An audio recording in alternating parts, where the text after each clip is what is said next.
In November 2011, the Ammons family moved into a rental home on Carolina Street in Gary. On the quiet block, LaToya Ammons, her mother Rosa Campbell, and Ammons' children quickly settled in.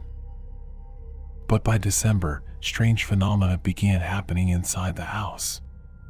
Despite the frigid weather, black flies began swarming the house's screened-in front porch.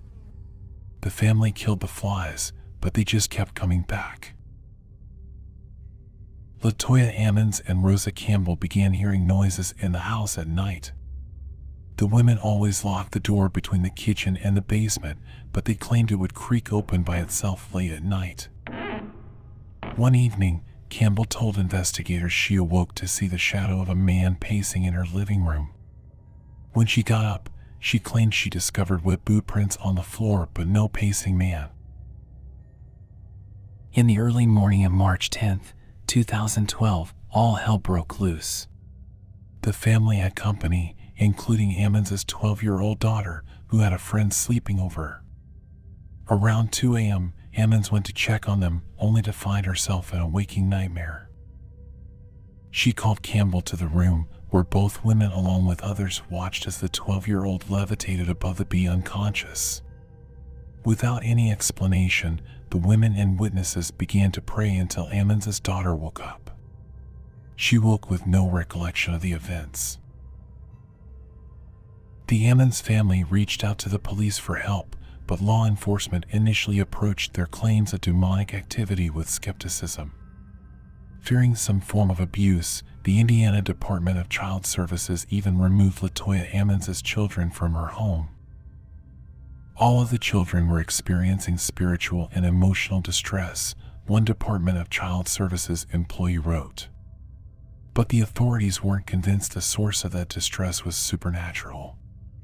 Clinical psychologist Stacy Wright, who conducted a psychological evaluation of the Ammons children, had her doubts. This appears to be an unfortunate and sad case of a child who has been induced into a delusional system perpetuated by his mother and potentially reinforced by other relatives. Desperate for help the police failed to provide, the Ammons family turned to the church. Many religious leaders refused to listen to their claims of demonic activity. However, one church official instructed them to thoroughly clean their home with bleach and ammonia, and then use oil to draw crosses on every door and window in the house. They did. The family members also built an altar in their basement, and every night they recited Psalm 91 from the Bible. You will not fear the terror of night, nor the arrow that flies by day, nor the pestilence that stalks in the darkness, nor the plague that destroys at midday. LaToya Ammons, desperate for answers, also spoke to 2 clairvoyants who informed her of more than 200 demons supposedly possessed her home. Their advice? Move out, immediately. But the Ammons family couldn't afford to. Instead, Ammons built an altar in the basement and began burning sage and sulfur throughout the house. After 3 blissfully quiet days, the demons came roaring back. Despite the family's prayers and burning sage, the demonic activity got worse. Ammons' 3 children began to physically manifest signs of demonic possession. She claimed their eyes would bulge out, their smiles would turn evil, and they would speak in deep, guttural voices. Her youngest son would apparently speak to a spirit visible only to himself, while her middle child discussed what it felt like to die. Ammons herself remained unswayed by the evil spirits, claiming she'd been born protected, though they would still make her feel weak and lightheaded. No longer content merely with possession, the demonic forces in the Ammons' home began physically attacking her children. Rosa Campbell claimed she saw the youngest child thrown out of the bathroom by an invisible force. Ammons' daughter received a nasty cut from a headboard that smacked into her, and she later said she often felt an invisible presence attempting to throttle her. While the entity pressed down on her, Ammons' daughter says it constantly told her she would die very soon. The demonic torture started following LaToya Ammons and her family even outside the confines of the home. They went to their family physician on April 19, 2012, where multiple outsiders finally saw exactly what type of supernatural forces the Ammons faced. Ammons' sons began cursing at the doctor in deep voices, and one boy was lifted up and thrown into the wall without nobody touching him. Then, the boys passed out. The horror continued after Ammons' sons woke up in the hospital. The youngest son began growling and attempted to choke his brother. Then, the older boy glided backward on the floor, wall, and ceiling before backflipping over his grandmother, all while holding her hand. Child Protective Services, hesitant to suspect the supernatural, worried LaToya Ammons might be abusing her children. However, when family case manager Valerie Washington investigated, she found Ammons and her children in healthy, robust states. What's more, a hospital psychiatrist evaluated Ammons and declared her of sound mind. In other words, evidence showed Ammons was not hurting her children or losing her grasp on reality.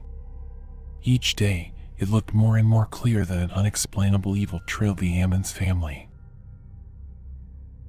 On April 20th, 2012, a hospital chaplain, familiar with the symptoms exhibited by LaToya Ammons' sons, contacted Reverend Michael Maginot of St. Stephen Martyr Parish in Merrillville, Indiana. The chaplain asked Maginot to perform an exorcism on Ammons' 9-year-old son.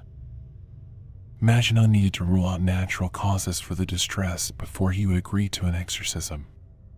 While interviewing the family, Maginot came to the conclusion that the Carolina Street house indeed fell under the sway of demons. He watched as lights flickered on their own and window blinds moved without any air currents. He even saw the wet footprints Rosa Campbell saw when the family first moved in. Now certain that evil was afoot, Maginot blessed the house with holy water, read from the Bible, and advised the family to leave. Eventually, officers with the Geary and Hammond police departments returned to the Carolina Street home. They came with Rosa Campbell and staff from the Department of Child Services.